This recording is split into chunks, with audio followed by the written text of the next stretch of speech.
Hello everyone, welcome to commerce with SS. मैं हूं आपका दोस्त और गाइड सुखजिंदर सिंह और आज हम समझने जा रहे हैं लीनियर प्रोग्रामिंग प्रॉब्लम्स का एक टॉपिक सिंप्लेक्स। अगर बोल सकता तो ये टॉपिक कुछ ऐसे बोलता, सिंप्लेक्स नाम सुन के सिंपल समझे क्या, टफ है मैं tough. Need not to worry, हम इसको सिंपल ही रहने देंगे। आपको मेरे साथ मिनिमम 3 क्वेश्चंस करने हैं। उन 3 क्वेश्चंस में मैं आपको कुछ रूल सिखाऊंगा। इनिशियली आपको प्रॉब्लम आएगी, आई नो, बट अगर आप मेरे साथ उन जो रूल्स हैं उनको फॉलो करोगे, प्रैक्टिस करोगे, मल्टीपल टाइम जहाँ जहाँ डाउट होगा आपको उस वीडियो को रिवाइंड करके देखोगे, आपको आफ्टर 3 क्वेश्चंस ये टॉपिक बहुत अच्छे से क्लियर होगा और एग्ज़ाम में आप इसको फुली करेक्ट करके आओगे। हाँ, यहाँ पर बेसिक मैथ्स जो होता है आपका, जैसे कि फ्रैक्शंस को सॉल्व करना, वो ज़रूर आपका टेस्ट होता है। तो बेसिक मैथ्स में आपका थोड़ा सा होल्ड यहाँ पे होना ज़रूरी है। So let's start simplex. Regarding कि सर आपने इसका भी हमें जो बेसिक थ्योरेटिकल पार्ट है वो नहीं बताया, उसके लिए हम एक सेपरेट वीडियो बनाएंगे। अभी हमारा फोकस है एग्ज़ाम ओरिएंटेड, अगर आपको न्यूमेरिकल आएगा तो कैसे अटैम्प्ट करना है। जो मेन बातें हैं वो मैं आपको यहीं पर समझाने वाला हूँ और हर टॉपिक जो थ्योरेटिकल पोर्शन है उसके लिए हम एक डेडिकेटेड सेपरेट वीडियो बनाएंगे थ्योरी के लिए। वो इसके बाद आपको हमारे चैनल पे प्रोवाइड किया जाएगा। तो यहाँ पे हम देखते हैं, ये हमारा एक केस है मैक्सिमाइज का। लीनियर प्रोग्रामिंग में हम सॉल्व करते हैं इक्वेशंस को, इक्वेशंस जो आपने अपने नॉर्मल जो 10th क्लास से पहले के मैथ्स में सीखी हैं। तो जैसे कि यहाँ पे हम एक इक्वेशन दी है मैक्सिमाइज z। ये z हमारा क्या होगा, ऑपरेशंस रिसर्च में जहां भी आपको z दिया जाएगा वो है आपका objective function. Sir what is objective function? जिस पर्पस के लिए या जिस ऑब्जेक्टिव के लिए कंपनी इन इक्वेशंस को सॉल्व कर रही है। ऑर्गेनाइजेशन का ऑब्जेक्टिव आइदर हो सकता है मैक्सिमाइज लाइक सेल्स और प्रॉफिट, जिनको वो मैक्सिमम से मैक्सिमम करना चाहते हैं, या minimise like cost to produce, time taken to produce, wastage, distance travel. तो ये डिपेंड करेगा कंपनी का ऑब्जेक्टिव क्या है, उसके बेसिस पे होगा केस मैक्सिमाइजेशन या मिनिमाइजेशन। राइट नाउ हमारा केस है max means maximisation. Z word use होगा हमारा, जेड अल्फाबेट जो है वो यूज होता है फॉर ऑब्जेक्टिव फंक्शन। और ये जो आपको x1 और x2 गिवन है ये आपके हैं decision variables. Means combination, different combination factors का जब हम कंबाइनली करेंगे तो इन टोटलिटी हम उस इक्वेशन को बोलेंगे व्हाट, ऑब्जेक्टिव फंक्शन। पर हर ऑब्जेक्टिव के साथ कंपनी के कुछ होती हैं रिस्ट्रिक्शंस, जिनको हम प्यार से क्या बोलेंगे, कंस्ट्रेंट्स। तो ये कंस्ट्रेंट्स क्या हैं, रिस्ट्रिक्शंस या लिमिटेशंस। कैसे है? एग्जाम्पल के लिए एक ऑर्गेनाइजेशन का ऑब्जेक्टिव फंक्शन है कि डिसीजन वेरिएबल x1 जो है वो 6 यूनिट्स में होगा, प्लस x2 जो है वो 8 यूनिट्स में होगा, और इसके बेसिस पे कंपनी का जो ऑब्जेक्टिव है वो है मैक्सिमाइज प्रॉफिट। अब कंस्ट्रेंट हमारे पास क्या गिवन है, 2 of x1 unit, 2 units of x1 plus 3 units of x2। इन दोनों को अगर हम कंबाइन करें तो हमारे पास रिसोर्स 1 की जो मैक्सिमम अवेलेबिलिटी है वो है 16। तो इट मींस कॉम्बिनेशन में 2x1 plus 3x2 either less than और इक्वल टू 16 होगा। इस टाइप का जो साइन है लेस देन और इक्वल टू, इसको हम बोलेंगे इनइक्वालिटी। तो इनइक्वालिटी में आपके पास साइंस आइदर होंगे ग्रेटर देन इक्वल टू या लेस देन इक्वल टू। और ये कैसे होगा साइन, इसके लिए हम फॉर्मूलेशन वाले चैप्टर में सीखेंगे। अभी के लिए आपको इतना फोकस करना है कि हमारे पास आइदर 2 साइंस होंगे, ग्रेटर देन इक्वल टू और लेस देन इक्वल टू। तो कंस्ट्रेंट्स में हमारे पास यहाँ पर इक्वेशन है लेस देन इक्वल टू, और नेक्स्ट इक्वेशन है 4x1 plus 2x2 is less than equal to 16। x1 and x2 is greater than equal to 0 means ये हमारे नॉन नेगेटिव नंबर्स हैं। सर लॉजिक क्या है, जो डिसीजन वेरिएबल है वो आइदर 0 होगा या पॉजिटिव होगा।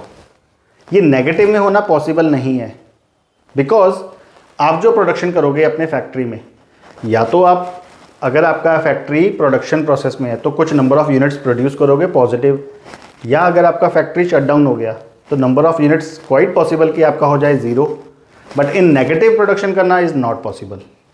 सो x1 और x2 variables will always be greater than equal to 0. इसको हम बोलेंगे नॉन नेगेटिव कंस्ट्रेंट्स. तो अभी तक के बेसिक्स में हमने सिर्फ इतना देखा है कि ऑब्जेक्टिव फंक्शन वो होगा इधर मैक्सिमाइज और मिनिमाइज, सब्जेक्ट टू होगा कंस्ट्रेंट लिमिटेशंस, और डिसीजन वेरिएबल्स जो x1 x2 आपको इक्वेशन में दिए होंगे वो होंगे नॉन नेगेटिव नंबर्स. अब इस क्वेश्चन को करने के लिए हमारे टेबल ड्रॉ होते हैं. टेबल ड्रॉ करने के लिए हम फोकस करेंगे हमारे कुछ बेसिक रूल्स पे.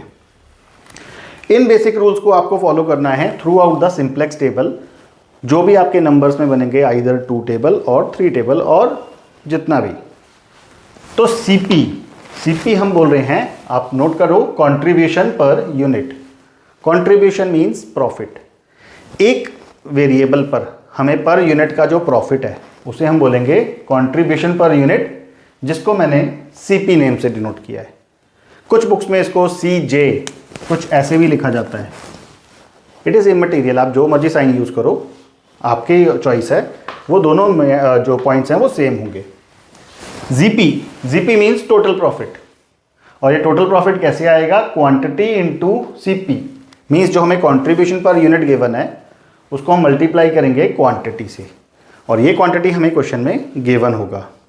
राइट नाउ ये जो हमारे कंस्ट्रेंट्स में नंबर्स कुछ देख रहे हैं ये हमारे होंगे क्वांटिटी. ये सब क्लैरिटी मिलेगी जब हम स्टार्ट करेंगे. अभी आपको बस नोट करना है एंटरिंग वेरिएबल या की कॉलम क्या होगा. जो हाईएस्ट वैल्यू होगी सीपी माइनस जीपी. मीन्स हम ये दो नंबर्स ऑब्टेन करेंगे और उनको माइनस करेंगे. उनमें से जो हाईएस्ट वैल्यू होगी उससे हम एंट्री लेंगे, जैसे कि हम ट्रांसपोर्टेशन में एंट्री लेते थे. तो वो एंटरिंग हमारा हो जाएगा एंटरिंग वेरिएबल या की कॉलम. लीविंग वेरिएबल, लीविंग जो छोड़ के जा रहा है, वो हमारा होगा लोवेस्ट रिप्लेसमेंट रेशियो वाला नंबर. आप बस अभी इसको नोट करो, जब हम टेबल ड्रॉ करेंगे तब इसकी क्लैरिटी मिलेगी आपको. की रो में आपके पास क्या आएगा? जो ओल्ड वैल्यूज हैं डिवाइड बाय की एलिमेंट. ये की एलिमेंट अगेन टेबल से सीखेंगे. Non key row old value minus intersectional element into key row. ये जो आप की रो ऑब्टेन करोगे उसको मल्टीप्लाई करना है इंटरसेक्शनल एलिमेंट से और उनको माइनस करना है ओल्ड वैल्यू में से, तो वो आपका आ जाएगा नॉन की रो. और रिप्लेसमेंट रेशो ये कैसे आएगा? क्वांटिटी डिवाइड बाय की कॉलम एलिमेंट्स. एक बार आप क्विकली इन पॉइंट्स को नोट करो. जब हम स्टार्ट करेंगे क्वेश्चन को तो इन्हीं रूल्स को साइड बाय साइड हमारे टेबल से हम यूज करके देखेंगे कि कैसे सॉल्व होता है. क्विकली इसको नोट डाउन करो.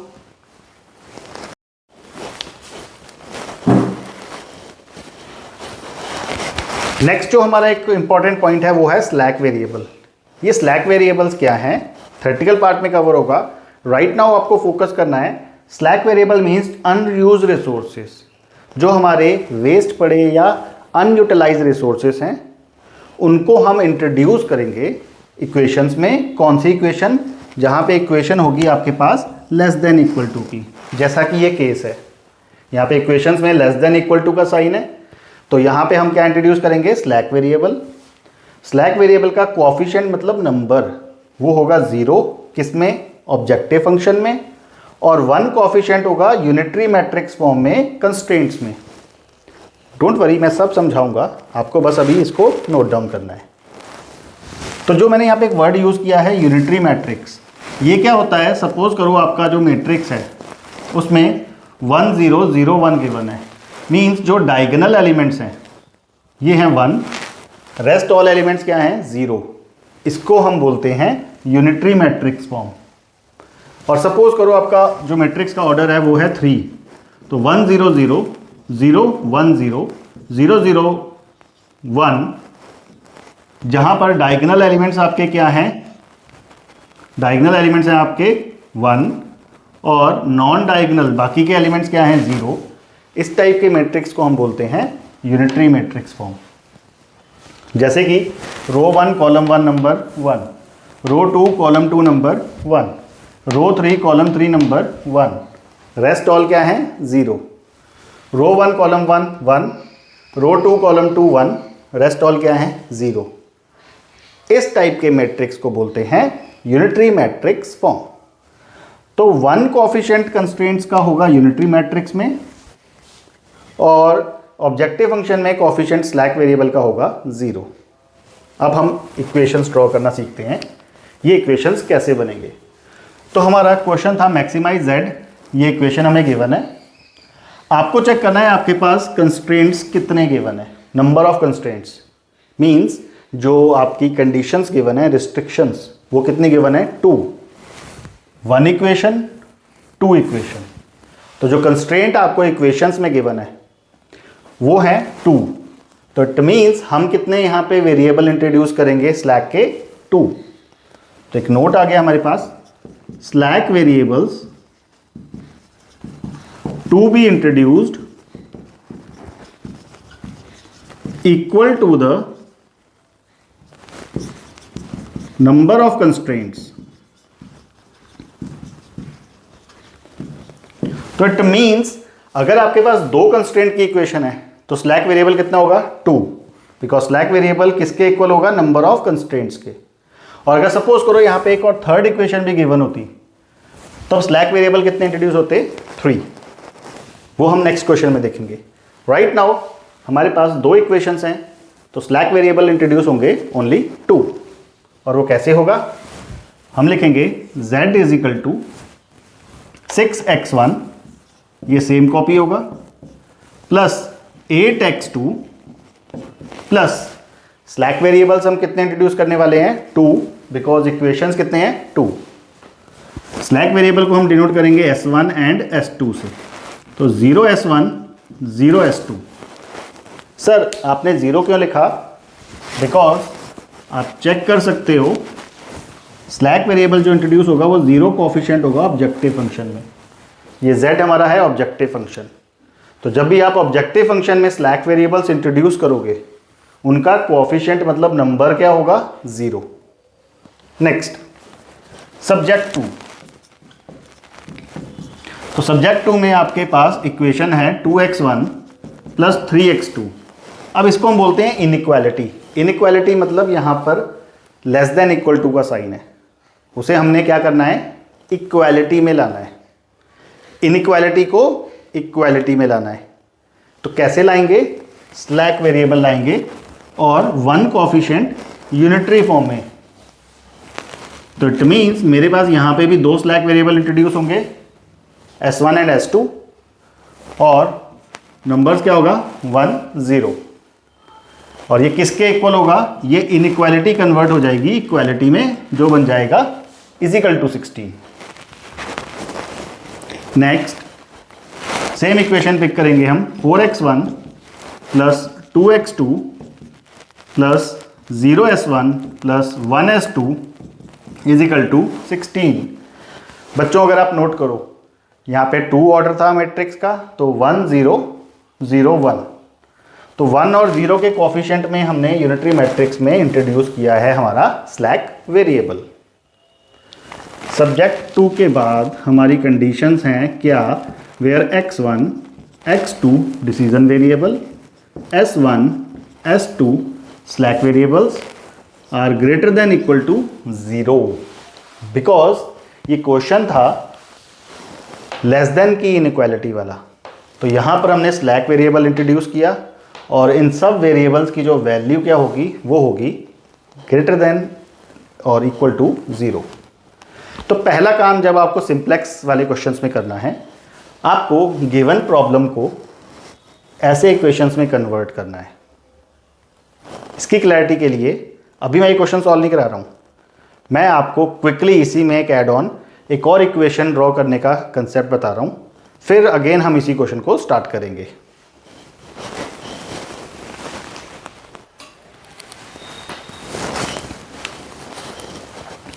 इक्वेशन की बेटर अंडरस्टैंडिंग के लिए मैंने यहाँ पे एक नई इक्वेशन लिखी है, maximise z is equal to 500x1 600x2 plus 1200x3 subject to आपके कुछ कंस्ट्रेंट्स गिवन है।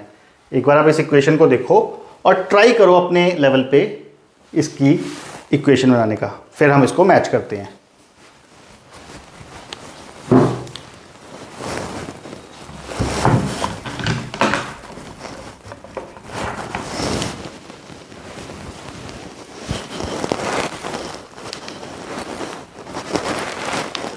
आई होप आपने ये बना लिया है।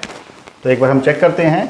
सबसे पहले maximise z is equal to, हम यहाँ पर स्लैक वेरिएबल इंट्रोड्यूस करेंगे बिकॉज साइन है लेस देन इक्वल टू का। तो स्लैक वेरिएबल्स कब इंट्रोड्यूस होते हैं? लेस देन इक्वल टू के इनइक्वालिटी में। कितने स्लैक वेरिएबल आप इंट्रोड्यूस करोगे? आपको इक्वेशन गिवन है 2, तो स्लैक वेरिएबल्स कितने आएंगे? 2। कैसे होगा? 500x1 plus 600x2 plus 1200x3 plus objective function में स्लैक वेरिएबल का कोएफिशिएंट क्या होता है? 0। 0s1 0s2 subject to. Equation को आप पूरा नोट कर लोगे। 2x1 4x2 6x3 plus 2 slack variables, तो 1 और 0 के फॉर्म में 1s1 0s2 is equal to 160 and 3x1 plus 2x2 plus 4x3 plus 0s1 plus 1s2 is equal to 120, where x1 x2 x3 s1 s2 all are greater than equal to 0। तो इसको इस वे में आपका यहाँ पे equation draw होगा। हमने inequality को कन्वर्ट किया इक्वालिटी में। 2 इक्वेशंस थे तो 2 स्लैक वेरिएबल्स आए। ऑब्जेक्टिव फंक्शन में हमेशा उनका नंबर कोएफिशिएंट क्या होगा? 0, और कंस्ट्रेंट्स में उनका नंबर होगा बाइनरी यूनिटरी मैट्रिक्स फॉर्म में 1 0 एंड 0 1 के फॉर्म में। अब चेक करो, हमने उसी वे में इक्वेशंस को ड्रॉ किया है। अब इसको वाइंड अप करने के बाद हमने इक्वेशन सीखा है। नेक्स्ट में हम अब सीखने वाले हैं इनका सिंप्लेक्स टेबल।